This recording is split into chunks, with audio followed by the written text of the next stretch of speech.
믿음으로 산다는 것은 나의 고백을 주님께 드리는 것이다입니다.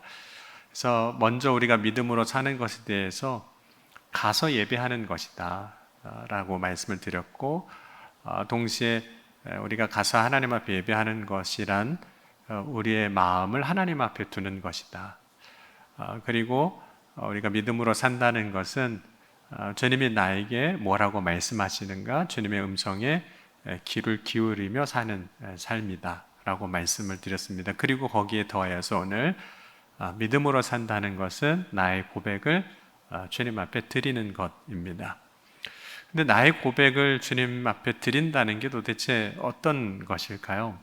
오늘 함께 본 말씀, 로마서 말고 우리 마태복음 말씀 보면 두 사람이 등장합니다. 먼저는 깨끗함을 받은 나병 환자이고, 또 한 사람은 자신의 하인을 고치기 위하여 예수님 앞에 찾아왔던 가버나움에 있는 어떤 백부장의 이야기입니다. 오늘 본문에서 등장하는 이 두 사람, 나병 환자와 백부장에게는 좀 대조적인 특징이 있습니다. 그 중에 하나가 뭐냐면, 나병 환자의 경우는 이제 부정하다고 말해지는 사람입니다. 왜냐하면 그 당시에 나병은 부정한 질병입니다. 그래서 공동체에서 쫓겨나고 격리 생활을 해야만 했습니다. 또 백부장, 본문에서 등장하는 백부장은 이제 로마 군인에 속한 사람인데, 한편으로는 유대인들이 부정하게 보는 사람이기도 했습니다. 왜냐하면 이스라엘을 이제 통치하고 있는 로마의 군인이기 때문이기도 하죠. 그러나 가버나움에서 오늘 등장하는 이 백부장의 경우를 보면 유대인들의 칭찬을 받는 사람으로 등장합니다. 왜냐하면 이 백부장이 자신이 다스리는 군인으로 와서 통치하고 있는 지역에 유대인들을 향해서 호의적이었고, 특별히 성경에 보면 사랑했고, 그래서 유대인들을 위한 회당을 지어주기까지 했습니다.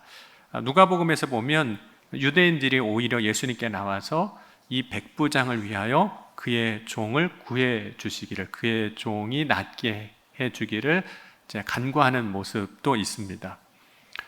나병 환자와 백부장의 삶을 보면 그 형편이 너무 다르죠. 나병 환자는 사회적으로 이제 매우 낮은 자리에 있게 되고, 이제 격리된 생활을 하게 됩니다. 사회적으로 보면 단절된 상태입니다. 반면에 백부장은 어쨌든 그 당시에 높은 자리에 있습니다.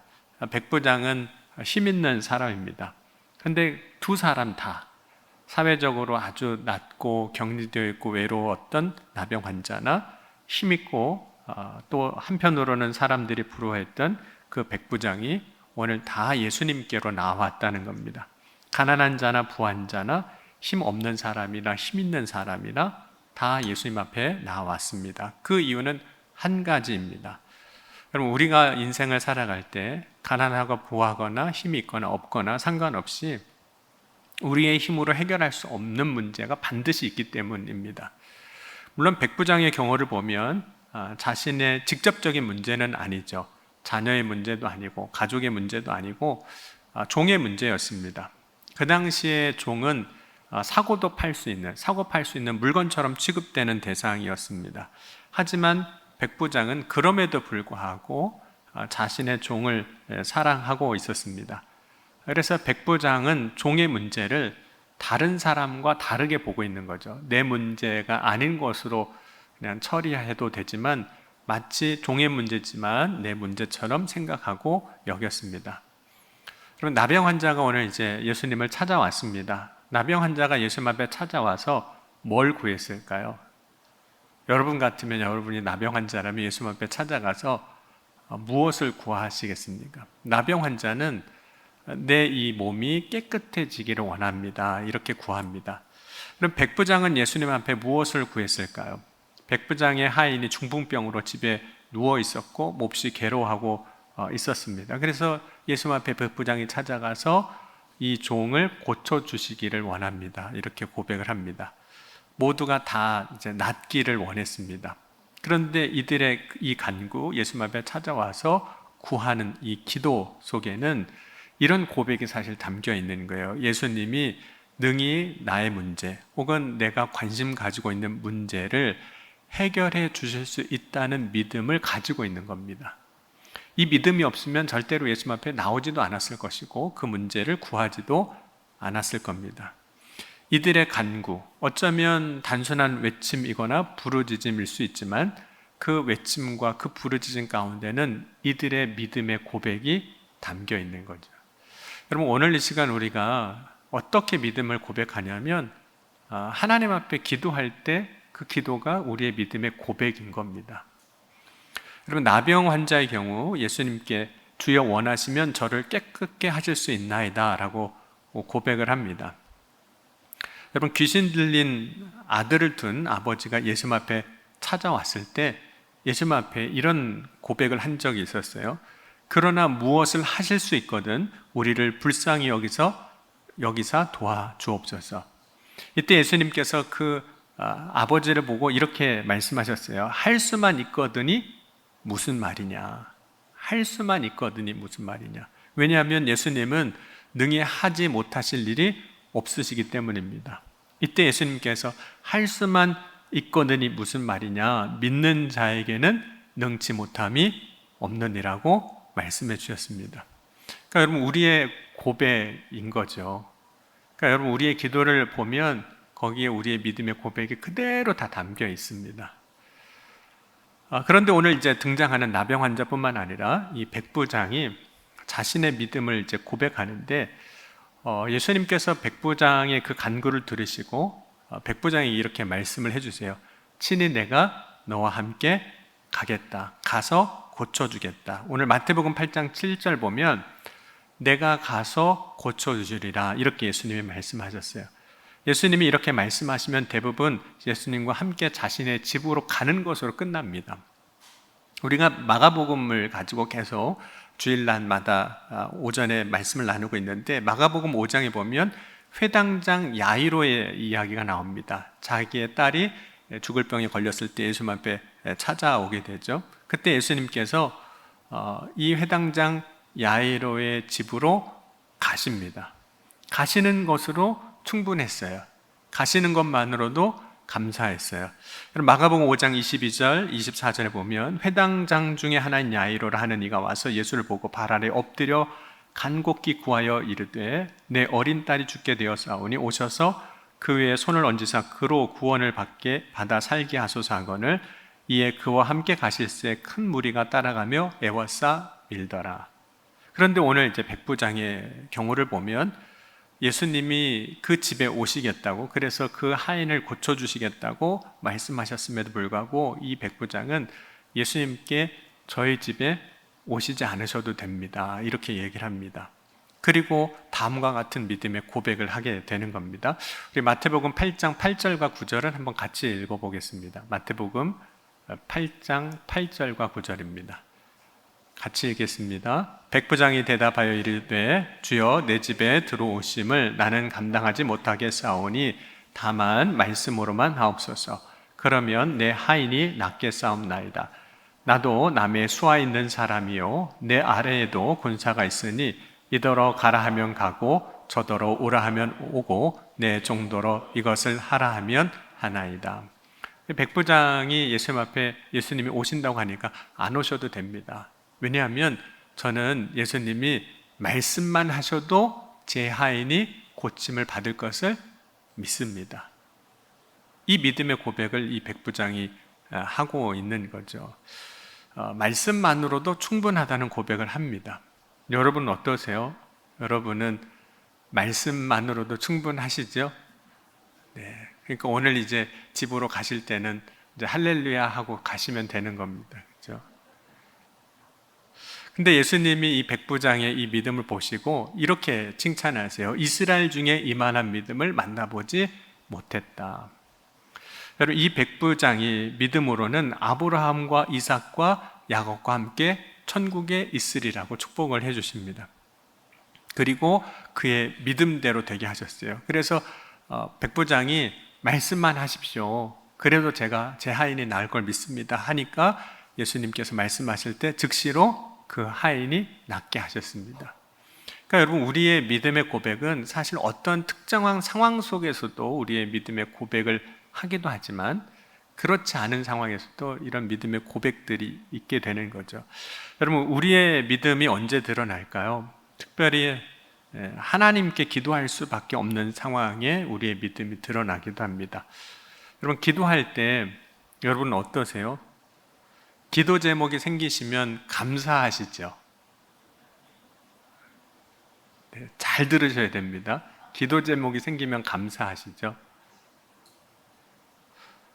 아들이 기도 제목이고, 남편이 기도 제목이고, 딸이 기도 제목이고, 사업이 기도 제목이면 너무 감사하시죠? 교회가 기도 제목이면 너무 감사하고, 보통 기도 제목이 생기면, 기도할 거리가 생기면, 기도해야만 하는 어떤 상황이 생기면 우리는 보통 제일 먼저 하는 게 원망입니다. 왜 나한테 이런 일이 일어나는지, 왜 하나님이 안 지켜주셨는지, 왜 하나님은 기도에 응답하시지 않는지 원망부터 나올 때가 있어요. 때로는 기도하면서 남 탓하기도 합니다. 하나님, 누구 때문에 이렇게 됐어요? 누구 때문에 이렇게 됐어요? 그런데 원망도 남 탓하는 것도 하나님이 듣기 원하시는 우리의 믿음의 고백은 결코 아닙니다. 그럼 기도는 우리의 하소연이 아니에요. 그러니까 물론 우리의 형편과 상황을 하나님 앞에 아뢰는 것이 있지만 기도가 단순히 우리의 하소연을 하나님 앞에 드리는 것이 아닙니다. 그럼 기도는 믿음의 고백입니다. 우리가 드리는 기도가 나의 믿음인 거예요. 믿음의 고백인 거예요. 그러면 우리의 그 기도가 믿음의 고백이 되는 기도인지를 사실 우리의 기도를 이제 점검해 봐야 하는 거죠. 여러분은 기도를 통해서 어떤 믿음을 고백하고 계신가요? 여러분, 이 믿음의 고백을 어떻게 하고 있는지는 내가 기도할 때 정말 누구에게 기도하고 있는지를 보면 그 기도가 어떤 믿음의 고백인지를 알게 됩니다. 왜냐하면 기도는 자신이 믿는 믿음의 대상에게 말하는 거예요. 대화하는 겁니다. 구하는 것입니다. 한번 여러분 여쭤볼게요. 여러분은 누구한테 기도하세요? 네, 진짜 하나님 앞에 기도하세요? 네, 너무 당연한 일이죠. 우리가 하나님 앞에 기도하죠. 그런데 진짜 내가 하나님 앞에 기도하는가는 또 봐야 돼요. 한 여자 꼬마 아이가 어느 날 할머니가 놀러 오신 거예요, 자기 집에. 근데 밤에 자는데 이 아이가 할머니가 오셨잖아요. 침대에서 기도를 하더래요. 그런데 얼마나 크게 소리를 내서 기도하든지 엄마가 찾아왔어요. 찾아와서 무슨 일인지 물어보니까 이 아이가 엄마에게 이렇게 대답하더라는 거예요. 기도하고 있었다고. 그래서 기도의 내용이 무엇이었냐면 어떤 인형을 갖고 싶다는 그런 기도였습니다. 어머니가 그 모습을 보고 딸에게 이렇게 알려주었습니다. 하나님은 그렇게 큰 소리를 내지 않아도 너의 기도를 들으신단다. 그러니 밤에 너무 크게 기도하지 않아도 되니까 그렇게 기도하라고 이야기를 해줬습니다. 그러니까 이 아이가 엄마의 대답을 이렇게 듣고 나더니 이렇게 대답을 하더래요. 할머니는 큰 소리로 말하지 않으면 잘 못 들으신단 말이에요. 이렇게 얘기를 하더래요. 그러니까 여러분, 기도를 지금 누구한테 하고 있었던 겁니까? 할머니한테. 우리 집에 오신 할머니 들으시라고, 내가 갖고 싶은 인형이 이거라고, 그렇게 기도를 하고 있었다는 거죠. 그럼 하나님 앞에 기도한다고는 했지만 실제로 그 기도를 듣고 응답해야 할 대상은 자신에게 선물을 사주어야 하는 그 할머니였던 거죠. 근데 오늘 우리가 기도할 때 우리도 그렇게 기도할 수 있다는 거예요. 하나님께 기도하는 것이 아니라 사람에게 기도하는 일이 있을 수 있습니다.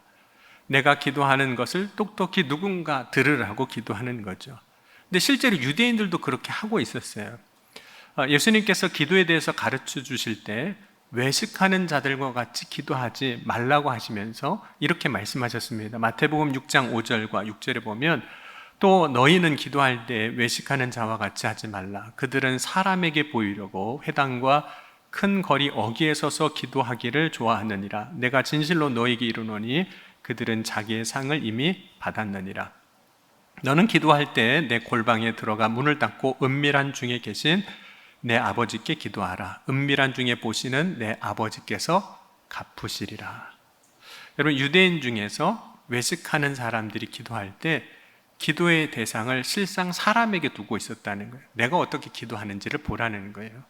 근데 여러분, 기도가 내가 어떻게 기도하는지를 다른 사람이 보는 거하고는 아무런 상관이 사실 없지 않습니까? 그럼에도 불구하고 사람을 의식하고 기도한다는 거죠. 사람에게 자기가 기도하는 것을 보여주고 싶기도 하고 자기가 기도하는 것을 때로는 들려주고 싶어도 하는 겁니다. 그런데 이렇게 기도할 때 응답은 사람이 들은 것으로 그냥 끝나버리는 거예요. 하나님이 그 기도에 역사하실 일이 없는 겁니다. 왜냐하면 하나님께 구한 것이 아니기 때문이에요. 여러분, 기도가 믿음의 고백이 될 때에는 그 기도가 하나님께 들리는 소리가 될 때입니다. 그런데 기도가 다른 사람에게 말하는 자기의 주장이 될 때 그 기도는 사람에게 들리는 소리가 됩니다. 기도는 사람에게 하는 것이 아니라 하나님께 하는 겁니다. 기도가 하나님께 드리는 고백이 될 때 사실 우리는 큰 소리도 필요하지 않습니다. 왜냐하면 고백에 있어서 중요한 것은 얼마나 큰 소리로 내느냐, 기도하느냐, 구하느냐, 말하느냐가 아니기 때문입니다. 여러분, 고백이 있어서 제일 중요한 게 뭘까요? 여러분, 혹시 고백을 받아보셨나요? 고백을. 네. 받아보셨죠? 네. 받으신 분은 그냥 끄떡끄떡이라도 해주세요. 일단 고백을 받으셨잖아요. 근데 그 고백에 있어서 제일 중요한 게 뭔가요? 고백할 때 꽃을 들고 왔냐, 반지를 들고 왔냐, 뭐 선물을 들고 왔냐, 그건가요? 아니면 그 고백의 진정성인가요? 설령 반지는 안 들고 왔어도, 선물은 안 들고 왔어도, 꽃은 안 들고 왔어도 그 고백이 진실한 고백이면 받으셨잖아요. 그렇죠? 그래서 저도 결혼을 한 겁니다. 그렇죠?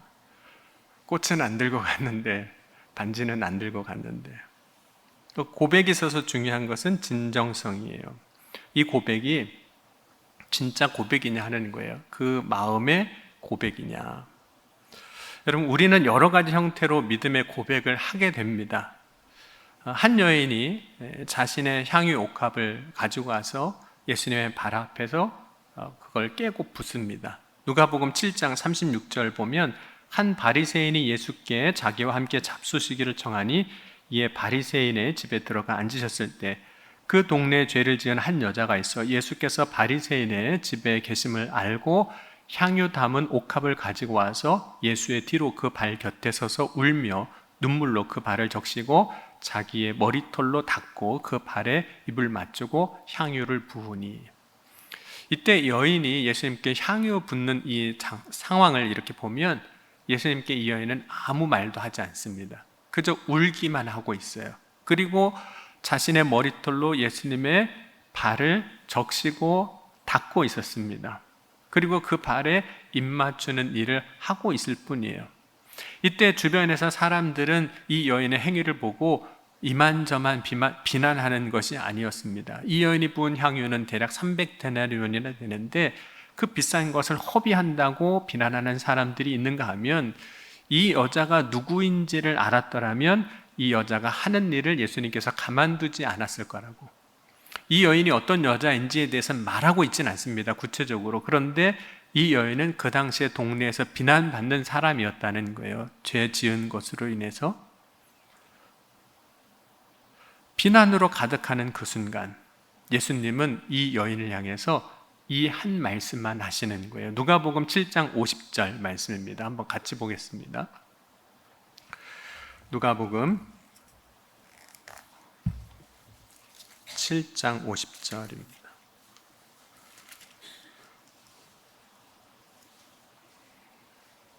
찾으셨으면 같이 함께 읽겠습니다. 예수께서 여자에게 이르시되 내 믿음이 너를 구원하였으니 평안히 가라 하시니라. 예수님께서 이렇게 말씀하셨어요. 내 믿음이 너를 구원하였다. 그러니까 이 여인의 이 말은 없었지만 말로 이렇게 언어로 우리가 소리내어서 어떤 고백은 하지 않았지만 예수님은 이 여인의 그 믿음의 고백을 보셨다는 거예요. 받으셨다는 겁니다. 그래서 내 믿음이 너를 구원하였다 이렇게 말씀하신 거예요. 아무런 말도 못하고 있었어요. 사실 이 여인의 형편과 상을 보면 무슨 말로 자신의 상황이 설명이 되겠습니까? 변명이 되겠습니까? 다만 눈물을 흘리며 보여준, 향유옥합을 깨며 보여준 그 행동이 이 여인의 믿음이 무엇인지를 말하고 있는 거예요. 그러니까 믿음의 고백을 이 여인은 자신의 눈물과 자신의 그 보여지는 행동을 통해서 하고 있었던 겁니다. 예수님 앞에 내 믿음을 고백하는 거예요. 그러니까 여러분, 지금 저와 여러분도 이 자리에서 예배 드릴 때 여러분이 지금 아무것도 안 하는 것 같지만 이 순간 여러분은 하나님 앞에 믿음의 고백을 드리고 있는 거예요. 여러분, 오늘 우리가 행하는 모습이 결국에는 주님 앞에 드리는 나의 믿음의 고백입니다. 우리가 때로는 어떤 것을 말하는 것, 그것이 기도일 수도 있고요, 우리의 선언이나 선포일 수도 있습니다. 또 우리가 우리의 삶의 자리에서든지 교회에서든지 어떤 일을 하는 것 등등 그 모든 것이 실제로는 내가 주님 앞에 드리는 믿음의 고백이 된다는 겁니다. 다만 어떤 믿음의 고백을 드리느냐 하는 것은 우리가 어떤 것을 말하고 어떤 것을 행해야 하느냐에 따라 달라지고 있는 거죠. 매 순간 우리는 우리의 말을 통해서, 때로는 침묵하고 있지만 우리의 행동을 통해서 계속해서 하나님께 나의 믿음의 고백을 드리고 있는 겁니다. 내가 의식적으로 내가 이런 믿음을 하나님 앞에 드려야 할지 하고 고백하지 않는 순간이라 할지라도 그 순간에 우리의 믿음이 계속해서 하나님 앞에 드려지고 있는 거죠. 여러분, 우리가 믿음의 고백을 할 때 하나님은 그 믿음의 고백에 대한 은혜를 주시는 분이십니다. 복을 주시는 분이세요. 그래서 은혜는, 하나님이 주시는 복은 이렇게 생각해도 거의 틀리진 않습니다. 믿음의 등가예요. 그러니까 우리의 믿음의 고백에 대한 은혜를 항상 주시는 분이신 거죠. 믿음에 대한 등가라는 것은 그 믿음대로 되게 하신다는 거예요. 그 믿음의 고백대로 주님 역사하신다는 거죠. 물론 여기서 말하는 믿음이란 스스로 가지는 자기 확신하고는 좀 구분되는 것입니다. 그냥 내가 믿습니다라고 하는 것이 다 믿음의 고백은 아니라는 뜻이에요. 우리는 종종 나 스스로 가지는 확신을 믿음으로 착각하는 때도 있습니다. 그럼 우리가 믿는다고 할 때, 혹은 믿음이라고 할 때 그 믿음에 대한 진정한 평가는 사실 내가 하는 게 아니에요. 내 믿음은 누가 평가해야만 오를까요? 담임 목사가 해야 오를까요? 그것도 사실은 아니에요. 우리의 믿음에 대한 것은 주님이 그것을 믿음이라고 인정해 주셔야만 하는 거예요.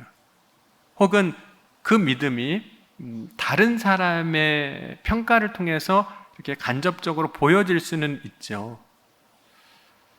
다른 사람이 믿음이라고 이야기해 줄 수도 있죠. 그러나 그것조차도 주님이 믿음이라고 말씀하셔야 된다는 거죠. 인정해 주셔야 한다는 거죠. 우리는 성실을 믿음으로 동일하게 생각할 때가 참 많습니다. 여러분이 보실 때 저는 중고등학교 때 믿음이 좋은 사람이었을까요? 아니었을까요? 믿음이 좋아 보이세요? 네. 그렇게 다 봤어요. 왜냐하면 성실하니까. 근데 그럴 수밖에 없었어요. 왜냐하면 아버님이 목회를 하시는데 어떻게 주일날 빠질 수 있고 수련회 빠질 수 있고 모임에 빠질 수 있겠어요. 그러니까 남들이 볼 때는 늘 안 빠져요. 교회 모든 일은 다 참석해요. 근데 그렇게 하는 게 성실해 보여요. 그런 성실한 사람을 우리는 대체적으로 믿음이 좋은 사람이라고 평가를 하게 됩니다. 그 이유는 성실하면 진짜 믿음이 좋은 사람으로 보여요. 여러분 한번 보세요. 여러분이 속회 예배 드리는데 이 집사님은 속회 예배 한 번도 안 빠져요. 그럼 믿음이 좋아 보일까요? 안 좋아 보일까요? 좋아 보여요. 근데 새벽 예배도 한 번도 안 빠지고 나와요. 그러면 믿음 좋아 보여요. 그런데 속해보고 하라고 하면 성경 매주 뭐 몇백 장씩 읽고 오고 그러면 이 집사님 진짜 믿음 좋은 분이구나, 그렇게 말하게 되어 있어요. 예배에 열심히 나오는 사람, 교회 봉사에 빠짐없이 참석하는 사람, 교회 일에 열심을 내는 사람들은 다 성실한 사람인데 보통은 믿음이 좋은 사람으로 여겨지게 됩니다. 여러분, 신앙생활의 많은 부분들이 성실해야 감당하는 것들이기도 합니다. 성실로 살면 그에 대한 대가가 있는데 그게 믿음으로 여겨질 때가 많다는 거예요. 여러분, 성실은 믿음의 사람이 가져야 하는 덕목은 맞습니다. 하지만 성실 그 자체가 믿음과 항상 같은 건 아닌 거라는 거죠. 그럼 믿음이 없이도 그냥 성품이 성실한 사람이 있어요. 그러니까 여러분, 저는 일단은 지금 목사이니까 그렇긴 한데 만약 믿음이 없어도 아마 믿음 좋은 사람으로 보였을 겁니다. 왜냐하면 오라는 데는 다 가고 하라는 건 다 하니까 성실한 사람으로 인정이 되면 믿음이 좋은 것으로 보였을 거예요. 여러분, 예수를 믿지 않아도 성실하게 사는 사람들이 있습니다. 물론 믿음 안에 있으면 그 삶이 성실이라는 열매를 맺게 되어 있습니다. 그래서 이 부분이 잘 분별이 안 될 때가 있어요. 이게 성실한 건지 믿음이 좋은 건지. 여러분, 내 성격이 성실한 것이라면 그것은 믿음의 열매로 성실한 삶을 살아가는 건 아닌 거예요.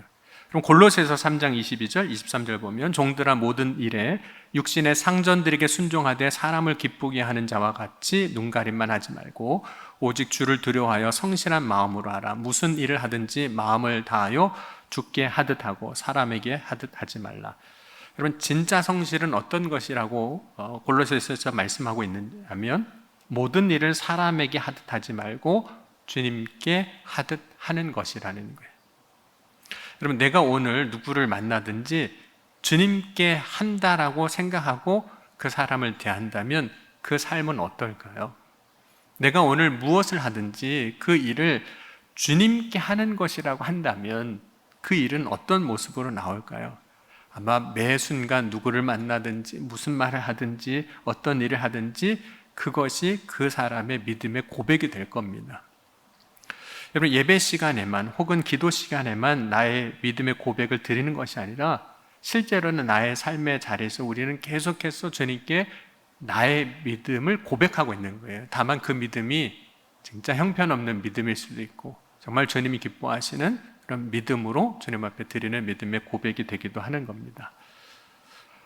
요셉이 이런 삶을 살았습니다. 요셉이 이제 형들에게 미움을 받고 애굽의 종으로 이제 팔려가게 됩니다. 근데 종으로 팔려가서 보디발의 집에서 살게 되고 거기서 이제 억울하게 누명도 쓰고 이제 옥살이도 하게 되지만 요셉은 자신의 삶의 자리에서 계속해서 믿음을 고백하고 있는 거예요. 그 믿음의 고백은 내가 하나님을 믿는 자로서 드러내는 모습이었습니다. 종으로 할 때, 옥살이 하면서 거기서 사물을 맡을 때, 여러분, 억지로 우리의 믿음을 드러내는 게 아닙니다. 어쩌면 우리가 믿음 안에 있으면 믿음의 고백은 내 삶 가운데 너무나 자연스럽게 나오는 고백이 되는 거죠. 그럼 창세기 39장 3절에 그의 주인이 여호와께서 그와 함께 하심을 보며 또 여호와께서 그의 범사에 형통하게 하심을 보았더라. 그러면 요셉이 이제 보디발의 집에서 살아갈 때 이게 내 믿음입니다 하고 누구한테도 말하지 않았어요. 그런데 그 보디발의 그 요셉의 주인 되는 보디발이 요셉을 보니까 여호와께서 그가 함께 하심이 보이는 거예요. 내가 이게 내 믿음입니다 말하지 않아도 내가 정말 믿음 안에 있으면 그 믿음의 고백은 다른 사람을 통해서도 고백되게 하시는 거예요. 이 사람의 믿음이구나. 마치 요셉이 믿음으로 살 때 그 고백이 보디발의 입에서도 나오게 하시고 요셉이 믿음으로 살 때 그 고백이 간수장의 입에서 나오게도 하시고 요셉이 믿음으로 살 때 그 고백이 바로의 왕을 입을 통해서도 드러나게 하시는 겁니다. 여러분, 믿음으로 산다는 것은 나의 고백을 주님께 드리는 겁니다. 여러분, 저와 여러분이 단순히 교회에서뿐만 아니라 예배를 드리는 그 시간뿐만 아니라 매 순간 우리의 삶 가운데서 믿음의 고백을 드리는 저와 여러분이 될 수 있기를 주의 이름으로 간절히 축원합니다. 기도하시겠습니다. 오늘 기도하실 때 이렇게 함께 기도하겠습니다. 주님, 나의 믿음의 고백을 내가 선 자리에서 내가 행하는 그 말 가운데 계획하고 이루는 일 가운데 나의 삶을 통해서 고백되게 하여 주옵소서.